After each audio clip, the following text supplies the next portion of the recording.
Hey everyone, David C. Anderson here, coming at you from the Knife Center. And today we're looking at two of the best big pocket knives out there. It's the Spyderco Military versus the Benchmade Crooked River. Let's do this.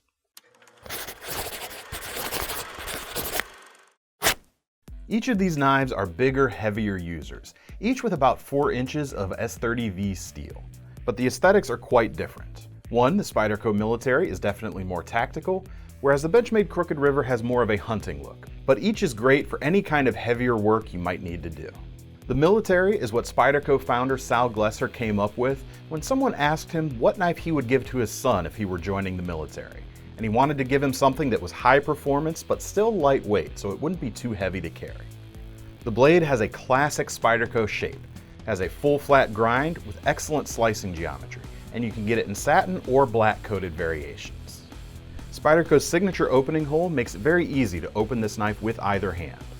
Also, since this is a tactically oriented design, it plays an important role in providing us a thumb ramp. That's great for orienting the blade in your grip. Benchmade's inspiration for the Crooked River was definitely less tactical. It's actually part of their Hunt line of outdoor and sportsman's knives. We've got a classic folding hunter kind of clip point profile with a subtle clip radius. We also get a flat grind about 2/3 of the way up the blade. We get a little bit more belly on this blade than we do with the Military, so it would be a little bit better for hunting and skinning, which is understandable as it's part of the Hunt line, whereas the edge towards piercing might go towards the Spyderco.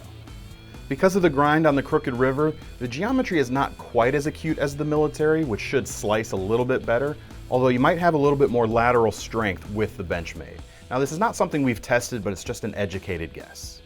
Now the thickness of the steel on the Spyderco is slightly thicker. Right here at the back of the blade, it's about 0.14 inches on my micrometer, but it starts to thin because it tapers the closer you get towards the tip. The Crooked River, on the other hand, is a more consistent 0.12 inches thick. And it goes much further down the blade until the flat on the side ends and you get to the swedge near the tip. Now both of these knives provide proven locking mechanisms that keep the blades open securely. The Crooked River comes with Benchmade's signature axis lock. It's completely ambidextrous, you can access it from either side of the knife, and it provides speedy action. It works well with the included dual thumb studs or when you're flicking the blade open and closed. Now it isn't uncommon to get just a little bit of blade play sometimes with an axis lock, just by its very nature, but this one here is rock solid. With the Spyderco Military, we get a liner lock mechanism, which is very strong, and on this has no blade play whatsoever.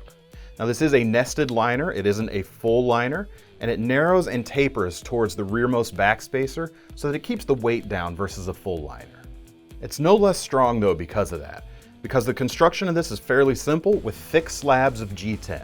It offers plenty of rigidity, chemical resistance, and plenty of traction too. You can get it in black as well as camo pattern, and there's even a blurple variation, and that one gets a bump up to S110V steel as well. The open-backed construction of the Military makes it very easy to keep it clean, and an oversized lanyard hole makes it easy to thread just about anything within reason through there as well. As far as carry, we get a single position pocket clip. This is set up for right side tip down carry. However, there are dedicated left-hand versions also available, so in that case it would be left side tip down with a left-handed liner lock as well. There's plenty of length on this handle too. It's especially helpful for those out there with bigger hands or for soldiers or operators who need to wear tactical gloves in their day-to-day job.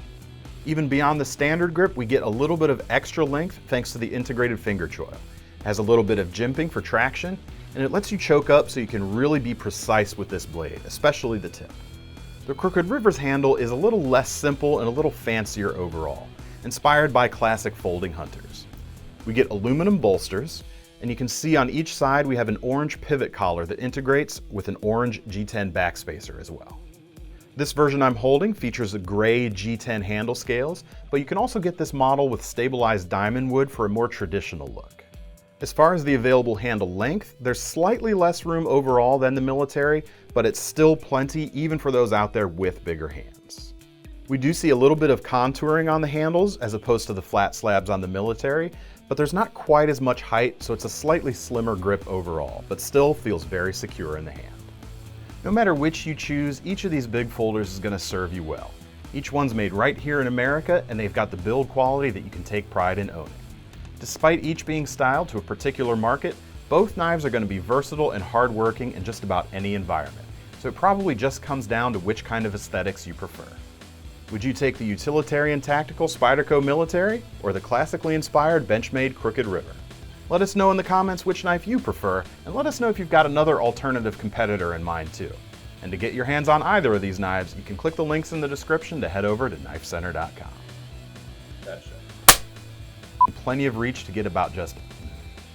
Yeah, D getting ready to ramp up. Here's looking at 2. And Had that one too. and Are you hearing it, or is it just me?